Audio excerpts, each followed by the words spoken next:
দেশের নাগরিকবৃন্দ, কিছু আবেগের কথা বলতে চাই। কতগুলো মানুষ মরলে আমার দেশের স্বরাষ্ট্র মন্ত্রণালয়, পররাষ্ট্র মন্ত্রণালয়ের হৃদয়ে রক্তক্ষরণ হবে। কতগুলো মানুষ সীমান্তে জীবন দিলে মনে হবে এদেশের মানুষকে নির্বিচারে গুলি করে হত্যা করা হচ্ছে। কতগুলো মানুষের জীবন ঝরে গেলে মনে হবে বন্ধুত্বের নাটক করে আমার ভাইদেরকে হত্যা করাই তাদের মূল পরিকল্পনার অংশ। কতগুলো মানুষের জীবন দিলে মনে হবে বন্ধুত্বের নামে বুকে গুলি চালানো তাদের অধিকার। কতগুলো মানুষের জীবন গেলে মনে হবে এদেশের মানুষ শুধু মরার জন্যই জন্ম নিয়েছে।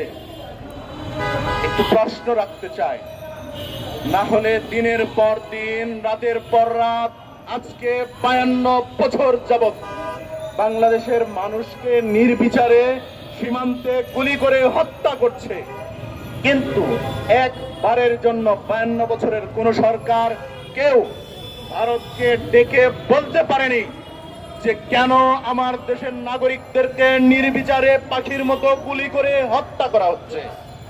আমরা একটু জানতে চাই, কি অপরাধ এদেশে জন্ম নিয়েছি বলে, কি অপরাধ করেছি এদেশের সন্তান হয়ে যে আমাদের উপরে নির্যাতন নিপীড়ন চলবে, হত্যা করবে, আমরা তার কোনো বিচার পাবো না। আমরা জানতে চাই, আপনারা কি সরকারি দায়িত্বে আছেন, শুধু মিষ্টি মিষ্টি কথা বলবেন, তাদের সাথে বসে চা কফি খাবেন আর তাদের সাথে শুধু সাক্ষাৎ করবেন, সেই জন্য কিনা আমরা একটু জানতে চাই। আমরা একটু জানতে চাই আপনাদের বন্ধুত্ব কি আমাদেরকে হত্যা করার জন্য তাদেরকে সুযোগ সুবিধা করে দেওয়া কিনা, আমরা একটু জানতে চাই আপনাদের কাছে।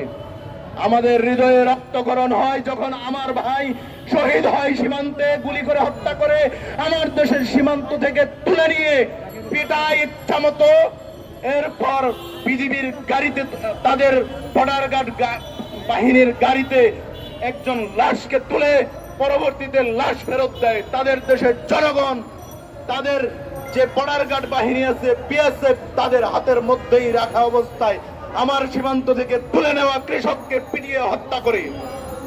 আমার হৃদয়ে রক্তক্ষরণ হয় যখন আমার দেশের নাগরিককে নির্বিচারে হত্যা করে আবার বন্ধুত্বের নাটক করে। আজকে বলতে চাই, ভারত এক ছলনাময়ী রাষ্ট্রের নাম।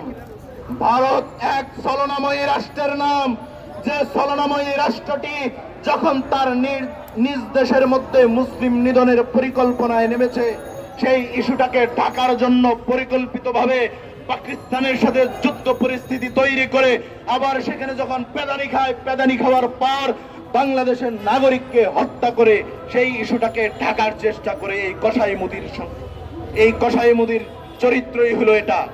আজকে খুব কষ্ট লাগে, আমার দেশের নাগরিক, আমার দেশের সরকারের ক্ষমতায় বসে থেকে আমার দেশের জনগণের পেট ট্যাক্সের পয়সায় যাদের বেতন হয় তারা মিষ্টি মিষ্টি তাদের সাথে কথা বলতে পারে, কিন্তু জবাব চাইতে পারে না। আমার দেশের নাগরিককে যে হত্যা করা হচ্ছে, কোন ধরনের বিচার পাচ্ছি না। তাদেরকে ডেকে এনে বলতে পারে না চোখে চোখ রেখে যে কেন আমার দেশের নাগরিকরা হত্যা হচ্ছে নির্বিচারে।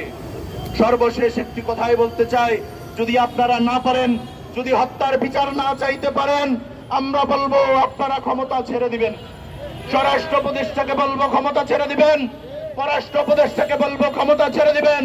আমার দেশের ক্ষতিগ্রস্ত একটা পরিবারকে, একজন মানুষকে সেখানে বসিয়ে দেব, কিন্তু আপনার থেকে শত শত গুণে ভালো করবে। ভারতকে ডেকে এনে বলতে পারবে, চোখে চোখ রেখে বলতে পারবে আমার দেশের নাগরিকের কি অপরাধ ছিল, কি অন্যায় ছিল, তাকে নির্বিচারে হত্যা করা হলো।